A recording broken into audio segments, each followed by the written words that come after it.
Aging My Way. Age My Way is going to be fun. Age My Way means to very much about being able to travel around. Quality health care when you need it. You're stable. Safe and affordable places to live. Go until I can't go anymore. Age My Way is really an attempt on our part and on the part of North Carolina to say, what can we put in place that will make a difference for people as they age? having flexibility, being able to travel as I age and pick up and go. Spending more time with kids, grandkids now, being in a location, where you have a sense of community and hanging out with your neighbors. I hope to live in a community and in a state where I can walk to meet my basic needs, and I don't need to rely on a car to get to those places. My wife and I love to travel. We'd like to travel all over the world, but we'd like to travel in North Carolina. And the more activities that are in North Carolina for us to do, the more excited we are to be able to travel around North Carolina and see the things that North Carolina has to offer. Joy. Aging my way means joy. And I get that by staying active and involved, busy, engaged, and then relaxing my way. Age My Way is the chance for us to disrupt aging, ageism, and move forward to a better North Carolina for all of us. Hi, I'm Lisa Riegel, Manager of Advocacy and Livable Communities for AARP North Carolina. We are very excited about all the amazing work being done across the state to make our cities, towns, and rural areas great for people of all ages. What does it mean for a place to become more age-friendly and livable? We're going to show you some examples of projects that were funded by AARP's National Community Challenge Grant Program that enabled these communities to make changes to better support our aging population. You'll see what it means for a community to be age-friendly and livable, and see that these changes are great for all of us, young and old. Together, we can all age my way in North Carolina.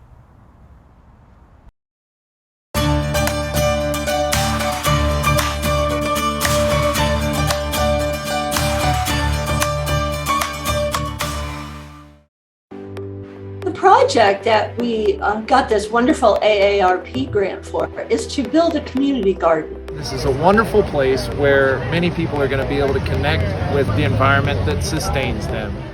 And we wanted to provide a space on city-owned land where people could have a plot and they could grow vegetables or flowers. These are individual plots, and you rent them for a very nominal fee, depending on the size of the plot. If you have a 5-foot-long plot, it's $5 a year. We've been working with this idea for about 2 years, but to be honest, we didn't have the money in our city budget. We just didn't have the tax dollars. And that's what I'm so excited about partnering with AARP. We're so excited to support the city of Brevard as they work to make these immediate improvements, already so immediate. Thank you, AARP, for helping us make this truly a better community.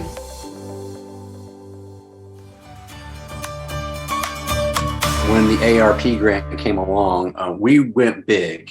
This year, we are able to, with the AARP funding for the grant, are able to secure painting and design that when we leave for our summit in Greenville, we're going to leave behind a transportation educational infrastructure project called a traffic garden. What is the traffic garden? What is a traffic garden? Well, it's a miniature town. So in the size of 2 basketball courts, we can do a traffic garden. It's got parking spaces, it's got lanes of travel, it's got bike lanes and sidewalks and crosswalks and railroad tracks. And what it does is allows people to practice safe driving, safe walking, and safe mobility.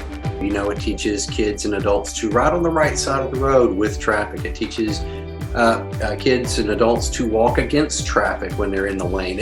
It allows people to practice yielding. And because of the scale, we know that a lot of kids will find this really enticing. I'm excited about the Tech Senior Project getting started. The Caraway Foundation works with a lot of senior citizens in the community. And so because of that, several of the senior citizens were talking to me about their experiences with technology and how they feel like they are left behind, and always wanting some support around like using their smartphone or their tablet, or just learning how to get on the computer. So I'm really excited about this project. Just them learning, just even if they take away one thing, and that is how to click on the icon on the iPhone, I will be excited. But I'm excited just about them growing and feeling like they are part of the technology age. We have to allow individuals to have their own space. That's when we started looking at the tiny home concept.